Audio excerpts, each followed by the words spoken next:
Chennai Aminjikarai Nelson மாணிக்கம் சாலையில் பிரபல தனியார் பியூட்டி பார்லர் ஒன்று இயங்கி வருகிறது. இங்கு நேற்று முன்தினம் இரவு வழக்கம் போல் ஊழியர்கள் வேலையை முடித்த பிறகு கடையை பூட்டிவிட்டு சென்றுள்ளனர். பின்னர் நேற்று காலை வழக்கம் போல் வேலைக்கு வந்த ஊழியர்கள் கடையை திறந்து பார்த்துள்ளனர். அப்போது கடையினுள் இருந்த பொருட்கள் மற்றும் லேப்டாப் சேதமடைந்து இருந்துள்ளது. இதனால் அதிர்ச்சியடைந்த கடையின் மேலாளர் ஜெயகுரு என்பவர் அமைந்தகரை போலீசாருக்கு தகவல் கொடுத்துள்ளார். சம்பவ இடத்திற்கு விரைந்து வந்த போலீசார் சோதனையில் ஈடுபட்ட போது மாடியில் இருந்து சத்தமாக குரட்டை சத்தம் கேட்டுள்ளது. இதனையடுத்து மாடியில் சென்று பார்த்தபோது மது பாட்டில்களோடு ஒருவர் ஆழ்ந்த உறக்கத்தில் குரட்டை விட்டு தூங்கிக் கொண்டிருந்தார். அருகில் சென்று போலீசார் அவரை தட்டி எழுப்பியது. போதை தெளியாமல் இருந்த அவர் திடீரென எழுந்து பார்த்து அதிர்ச்சியடைந்துள்ளார்.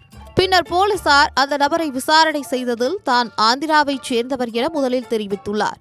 போதையில் மாற்றி மாற்றி பேசியதால் போலீசார் மேலும் துருவி விசாரித்துள்ளனர். அப்போது முறையாக விசாரிக்க தெரியாதா என்று போலீசாருக்கே பாடம் கற்பித்த பிறகு இறுதியாக தான் சேத்துப்பட்டு பகுதியைச் சேர்ந்த கிஷோர் என தகவல் கொடுத்திருக்கிறார்.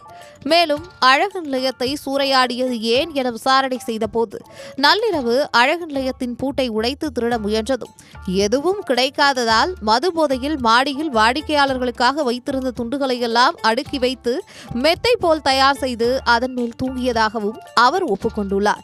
இந்த நிலையில் கிஷோர் மீது ஏற்கனவே வழக்குகள் இருப்பதும் தெரியவந்ததால் அவரை கைது செய்த போலீசார் விசாரணை மேற்கொண்டு வருகின்றனர்.